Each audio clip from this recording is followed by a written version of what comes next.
Hi అండి, అందరికీ నమస్కారం. Welcome to my channel.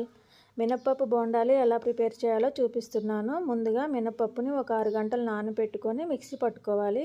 Mixie పట్టుకున్న పిండిలో కొంచెం ఉప్పు, కొంచెం సోడా ఉప్పు వేసుకొని రుచికి తగ్గట్టు కలుపుకోవాలి.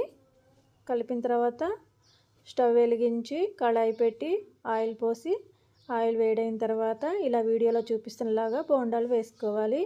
ఆయిల్ అస్సలు పీలవ్వండి, హెల్దీ కూడా, చాలా బాగుంటాయి. మీరు కూడా ఒకసారి ట్రై చేయండి. నచ్చినట్టయితే లైక్ చేయండి, షేర్ చేయండి. మరిన్ని వీడియోస్ కోసం గంట బెల్లును కొట్టండి. సబ్స్క్రైబ్ చేసుకోవటం మర్చిపోమాకండి. పల్లి చట్నీలోకి చాలా బాగుంటుంది. ఒకసారి ట్రై చేయండి. చూడండి ఎంత మెత్తగా సాఫ్ట్గా, లోపల కూడా మొత్తం బాయిల్ అయింది. ఓకే అండి, bye. Thank you for watching.